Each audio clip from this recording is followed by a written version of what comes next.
Iran का बादशाह बहुत दिनों से परेशान था। यूं तो हर तरफ खुशहाली का दौर था, मगर बादशाह की परेशानी की वजह उसकी एकलौती बेटी थी। हर बाप की तरह बादशाह भी बेटी की शादी करके अपने फर्ज को पूरा करना चाहता था।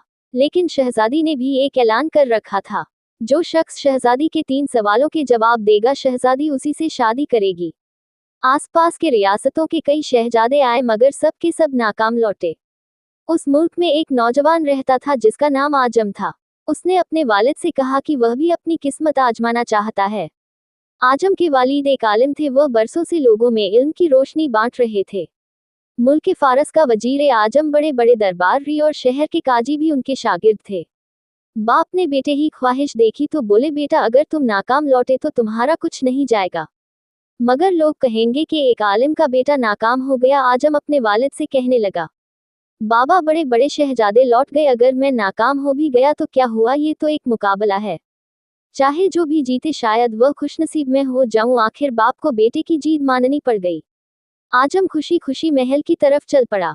शहर भर में ये खबर जंगल की आग की तरह फैल गई। मुकर्रर वक्त पर महल लोगों से खचाखच भरा हुआ था।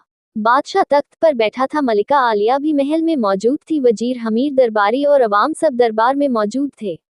आखिर शहजादी ने अपना पहला सवाल कर डाला। उसने शहादत की उंगली फिजा में बुलंद की। आजम कुछ देर खामोश रहा, फिर शहादत वाली उंगली के बराबर वाली उंगली फिजा में बुलंद की। ये देखकर शहजादी मुस्कुरा उठी और मल्लिका आलिया बोली, शाबाश नौजवान, पहला मरहला कामयाबी से तय कर लिए हो। दूसरे सवाल के लिए शहजादी कुर्सी से उठी और हाथ में तलवार लेकर हवा में लहराने लगी, और कुछ देर बाद वह दोबारा अपनी जगह पर आकर बैठ गई।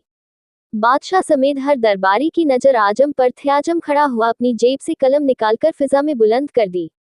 शाबाश ए नौजवान, यह जवाब भी दुरुस्त है। मल्लिका आलिया की आवाज दरबार में उभरी।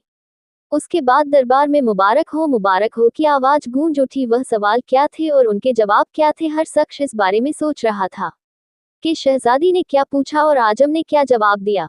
लोगों के लिए यह एक राज था। आखिर शहजादी ने तीसरा सवाल कर डाला और वो तेजी से सीढ़ियां उतरी और तेजी से दोबारा चढ़ गई और जाकर अपनी जगह पर बैठ गई। ये सवाल बड़ा ही अजीबोगरीब था। हर तरफ खामोशी थी और लोगों की सांसें रुकी हुई थी। आखिर आजम खड़ा हुआ और दिल पर हाथ रखकर शहजादी की तरफ देखने लगा।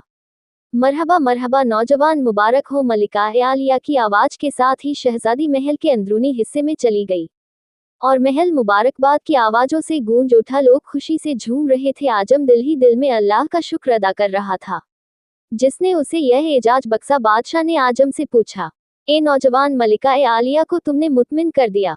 अब ये बताओ कि तुमसे क्या पूछा गया था और तुमने क्या जवाब दिया। अगर तुमने एक भी गलत जवाब दिया तो तुम्हारी गर्दन काट दी जाएगी। आजम ने पूरे एतमाद से जवाब दिया, बादशाह सलामत। शहजादी ने उंगली खड़ी करके पूछा था कि क्या तुम अल्लाह को एक मानते हो। मैंने दूसरी उंगली खड़ी करके जवाब दिया, अल्लाह और उसके रसूल सल्लल्लाहु अलैहि वसल्लम पर ईमान अटल है। बहुत खूब, बादशाह ने मुस्कुरा कर कहा। आजम ने कहा। उसके बाद शहजादी ने तलवार उठाकर कहा था कि तलवार से भी कुछ बड़ा हथियार है। मैंने जवाब दिया कि हाँ, कलम का वार तलवार के वार से ज्यादा बड़ा होता है। माशा अल्लाह नौजवान, तुमने हमारा दिल जीत लिया। ये साबित कर दिया कि जाहो जलाल की इनके आगे कोई हैसियत नहीं। लेकिन ये बताओ, तीसरा सवाल क्या था। बादशाह ने हौसला अफजाई करते हुए पूछा। आजम ने आसमान की तरफ देखा और कहा, बादशाह सलामत। शहजादी दरबार की सीढ़ियां उतरी और दोबारा चढ़कर कुर्सी पर थक कर बैठ गई। उन्होंने पूछा था कि मैं थक गई हूं, लेकिन मेरे जिस्म की एक चीज नहीं थकी। मैंने जवाब दिया, क्योंकि दिल इंसानी जिस्म में एक वाहिद चीज है जो पैदाइश से लेकर मौत तक बगैर थके हुए धड़कता रहता है। बादशाह ने आजम को पास बुलाकर गले से लगा लिया और बोला, ए लोगों, गवाह रहना, मैंने हकदार का हक अदा कर दिया है।